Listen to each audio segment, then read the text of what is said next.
प्रिया जी, आपको राजकुमार जी है तो राजकुमार जी को और अपने सारे दर्शकों को नमस्कार। तभी तो और नमस्कार ही कर नमस्ते। रहे हैं, तो अभी तो लगता है शुरू हुआ। और आज हम ये जो युद्ध के 8 दिन हो गए हैं, तो युद्ध जी, की असर तो हर चीजों पे होती है। और जी, उसका असर जैसे आपने कहा, दुनिया भर की करेंसीज़ों के ऊपर होती है, जी, क्योंकि जी। करेंसीज़ की कमलेश जी, क्या मैं आपको एक इंटरप्ट कर सकती हूँ, if you don't mind? Just पहले मैं राजकुमार जी के व्यूज ले लेती हूँ मार्केट के ऊपर, उसके बाद हम करेंसीज पर आते हैं। ये जो वॉर की सिचुएशन है ना, उसके जी, ऊपर मुझे आज एक बहुत अच्छा मैसेज आया हुआ है। तो मैं जी, अपने दर्शकों के लिए पहले उसके साथ शेयर करना चाहूँगा जी, और फिर हम आगे बात करेंगे। और ये कहा है कि definition of war, war is a place where young people who don't know each other and जी, don't hate each other kill each other by the decision of old people who know each other and hate each other but don't kill each other. This statement is by Eric Hartman. ये मुझे बहुत impressive लगा हुआ है statement, क्योंकि देखिए ना, जी, युद्ध में दो अनजान व्यक्ति एक दूसरे से लड़ते हैं, एक दूसरे को मारते हैं, और उनको लड़ने के लिए निर्देश जो मिलते हैं वो उनके राष्ट्र के जो सीनियर लोग हैं, उनसे मिलते हैं। जो राष्ट्र के नेताओं के एक दूसरे को वो लोग हेड कर रहे हैं। पर युद्ध किसी भी स्थिति में ये कहते हैं ना कि उसको अवॉइड करना चाहिए। दुर्भाग्य से आज युद्ध के 8 दिन हो गए हैं, और फिलहाल ऐसा कोई आसार दिख नहीं रहा कि वो एक 2-4 दिनों के अंदर खत्म हो जाए। Anyway, let's continue on the topic what we have selected, impact on currencies. देखिए जी, प्रिया जी, बिल्कुल बिल्कुल स्वाभाविक और सीधी सी बात है कि जो राष्ट्र के बीच में जी, ये युद्ध हो रहा है, तो उनकी इकोनॉमी तो बिल्कुल ध्वस्त हो जाती है। हारने वाले की ज़्यादा जी, होती होगी, जीतने वाले की कम होती होगी, लेकिन इकोनॉमी तो ध्वस्त होती है। तो इकोनॉमी ध्वस्त होने की वजह से उनकी सारी अर्थव्यवस्था चरमरा जाती है, और उसके लिए उसकी करेंसीज की भी डिवैल्यूएशन इंटरनेशनल मार्केट में हो जाती है। तो वो जी, अपनी जी, अपनी एक वैल्यू वैल्यू वो लूज कर लेते हैं। लेकिन जैसे मैंने जी, आगे एक डिबेट में कहा था ना कि अब ऐसा हुआ है कि world has become a very small place, दुनिया बहुत छोटी बन चुकी है, और जी, इंटरडिपेंडेंसी एक दूसरे के ऊपर इस हद तक हो गई है कि दुनिया के किसी कोई कोने में कोई घटना बनती है तो उसकी जी, इम्पैक्ट सारी दुनिया पे, उससे बिल्कुल नॉर्थ पोल साउथ पोल कह दीजिए, वैसे दूसरे दिशा में भी जी, उसकी बहुत ही गहरी असर होती है। तो ये युद्ध यूक्रेन और रसिया का जो युद्ध है, उसकी ये दोनों की कंट्री के ऊपर तो करेंसीज का असर है ही, लेकिन इंटरनेशनल ट्रेड के लिए सबसे एक्सेप्टेड जो करेंसीज है यूनाइटेड स्टेट्स की यूएस डॉलर, और अब जी, कुछ कुछ मात्रा में ये कहूंगा कि यूरो भी है, लेकिन जी, predominantly US dollar is dominating in जी, इंटरनेशनल ट्रेड। तो यूएस डॉलर भी अप्रिशिएट हो रहा है, और उसके सामने बाकी सारी कंट्री जो है वो स्वाभाविक रूप से डेप्रिशिएट होती है। एक कंट्री का जी, अप्रिसिएशन होना अपने आप में दूसरी कंट्री का डेप्रिशिएट होना होता है। अब मैंने एक आज है ना प्रिया जी, मैंने बहुत सारे डेटा इंफॉर्मेशन कलेक्ट किए अलग अलग सोर्सेज से। उसमें जी, आप मीडिया कहिए, सोशल मीडिया कहिए, गूगल कहिए, और मेरा ये प्रयास रहेगा कि वर्तमान स्थिति में किस किस चीज़ों के ऊपर सबसे ज़्यादा इम्पैक्ट हुई है, जो जी, अल्टीमेटली दुनिया भर की इकोनॉमी के ऊपर असर करेगा। तो अब मैंने जी, एक डेटा जो लिया है वो पहले मैं आपसे शेयर करूं।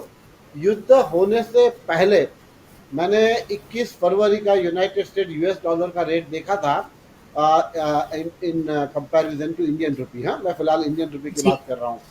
तो इट जी, वाज 74.57, जी, और आज अगर आप देखें तो 76 उसने क्रॉस किया है, जी, 76.06 तक ट्रेड किया हुआ है।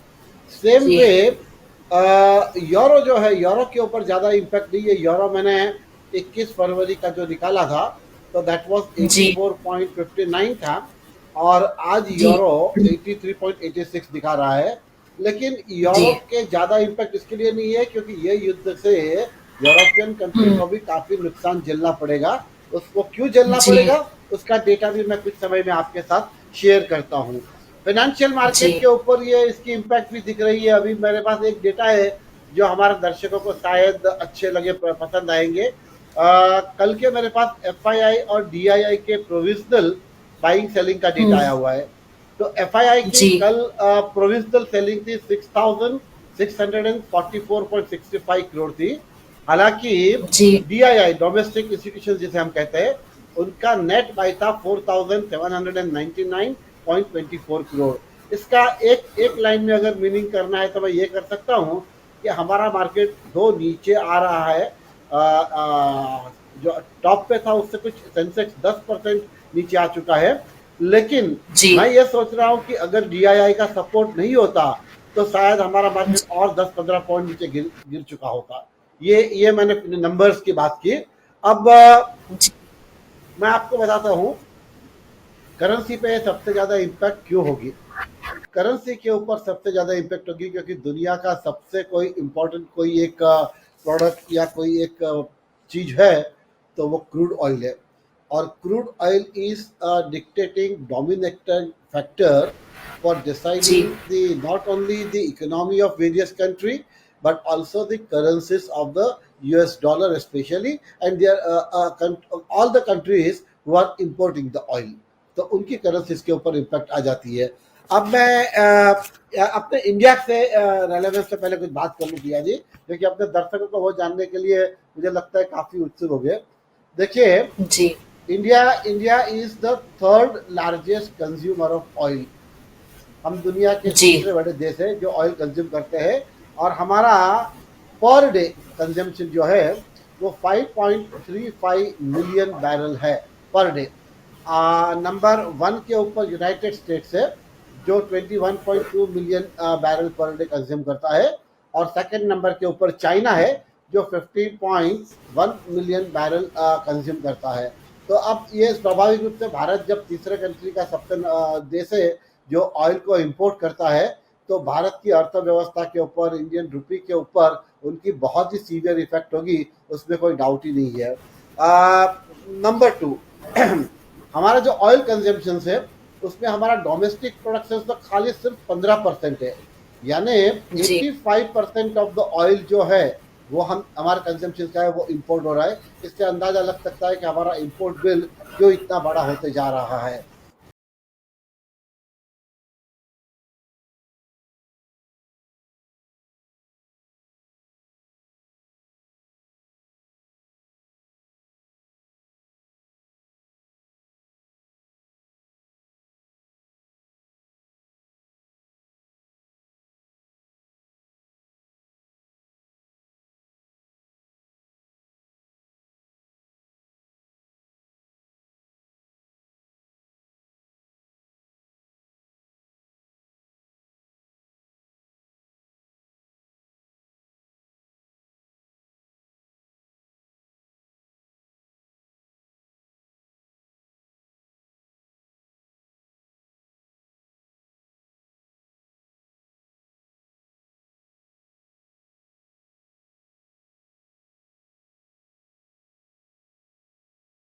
कर रहे हैं और उनके साथ जो जो देशों के ट्रेड है जहां इंपैक्ट होने वाली है तो रशिया से हमारा ऑयल का इंपोर्ट सिर्फ 2% है। यानी जहां तक सप्लाई चेन की बात होती है ना तो इंडिया के ऑयल सप्लाई के ऊपर कोई मेजर इम्पैक्ट आने वाली नहीं है। ये डेटा रिवील कर रहा है। अब हमारा पूरे साल का अगर हम निकाले तो लगभग 290 मिलियन बैरल ऑयल को इंपोर्ट करते हैं। ये हमारा डेटा है।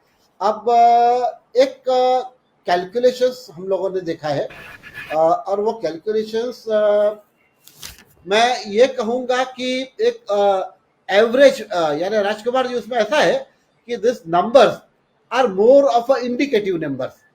ये उसके रेंज जो है ना 2-5% ऊपर नीचे हो सकते हैं लेकिन इट्स अ वेरी जी इंटरेस्टिंग कैलकुलेशन है कि इंडिया को कब ये वॉर और वॉर की वजह से क्रूड प्राइसेस कहाँ इम्पैक्ट करेगा और सबसे ज्यादा सीवियर इम्पैक्ट किस स्टेज पे आएगा।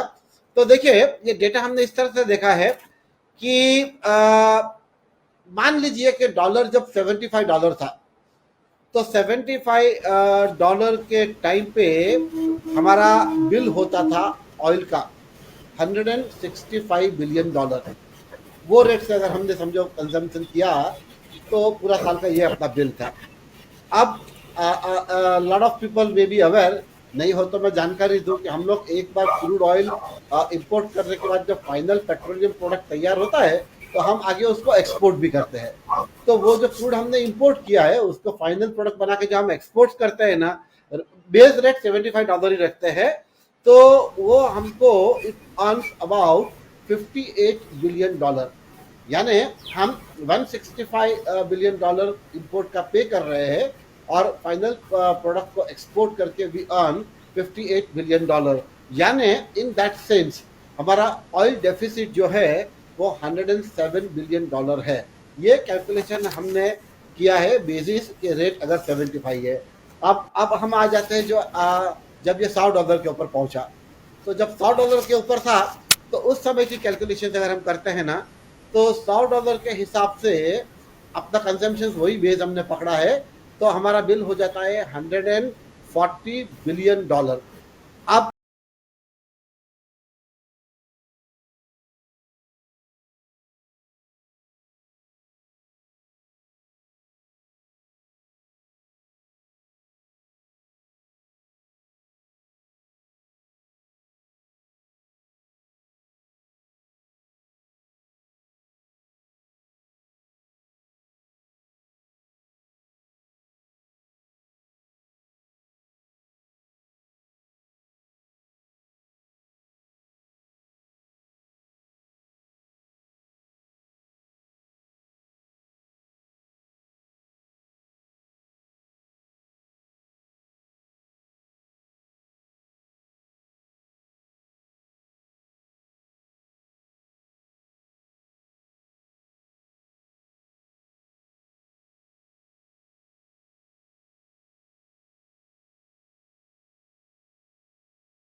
Going to be a bigger problem अगर ये वॉर अगर प्रोलॉन्ग होता है तो। एनर्जी के लिए जी जो है ना, मैं कुछ डेटा देना चाहता था आपको, लेकिन जो 5 पॉइंट है पहले उसके ऊपर बात करूँ। एक मैंने एनर्जी का बताया, दूसरा जो है वो है फूड। अब फूड में भी कैसा है कि हम जानते हैं कि Russia, Ukraine, they are the larger producers of the wheat. अब उनके जी व्हीट का एक्सपोर्ट जो है ना, तो मैंने एक्सपोर्ट के डेटा निकाले हैं।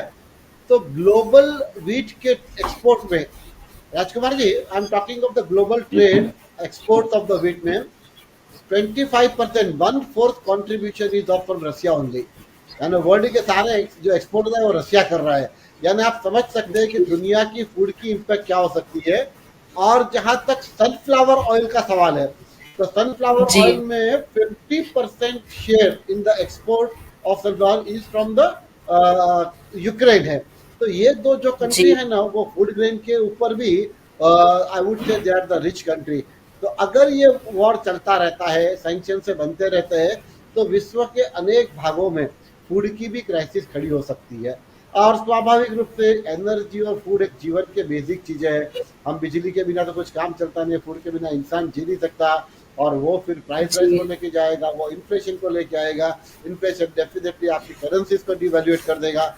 यानी ये जो जी प्रोडक्ट है ना, उनकी बहुत बहुत सीवियर इम्पैक्ट है। अच्छा, ये दोनों के बाद तीसरा जो मैं देख रहा हूँ वो एक ट्रांसपोर्ट सिस्टम है। अब ट्रांसपोर्ट सिस्टम में ऐसा है कि एयर कार्गो जो है, दुनिया के अनेक देशों ने अपना एयर स्पेस रशिया के लिए बंद कर दिया है। तो बाकी दोस्तों के बीच में भी जहां रशिया बीच में होता होगा, तो उनको रीरूट करना पड़ेगा।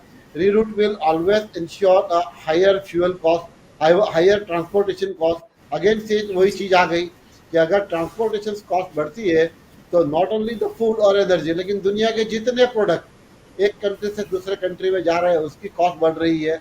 तो उसकी एक सीवियर इम्पैक्ट आ रही है इकोनॉमी के ऊपर।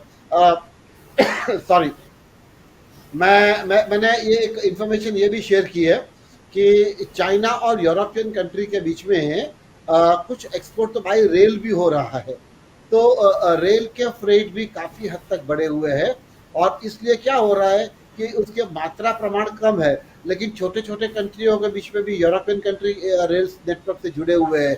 तो उनके बीच में भी जब ट्रेड होगा ना, तो वो फ्रेट की भी इम्पैक्ट होगी, तो वो कहीं ना कहीं से घूम के ट्रेड वहां आएगा। ओके, अब ये एक संभावना मैं ऐसा देखता हूँ कि रसिया कोई ऐसी कंट्री को प्रोडक्ट बेचे जो प्रोडक्ट के ऊपर बैन नहीं है, तो रीलेबलिंग करके वो प्रोडक्ट बाद में European country, US country, other country में जा सकता है। वैसे भी एक चित्र बनेगा, लेकिन ultimately it's the reroute of the product, reroute of the transportation that will add the cost which will impact the economy.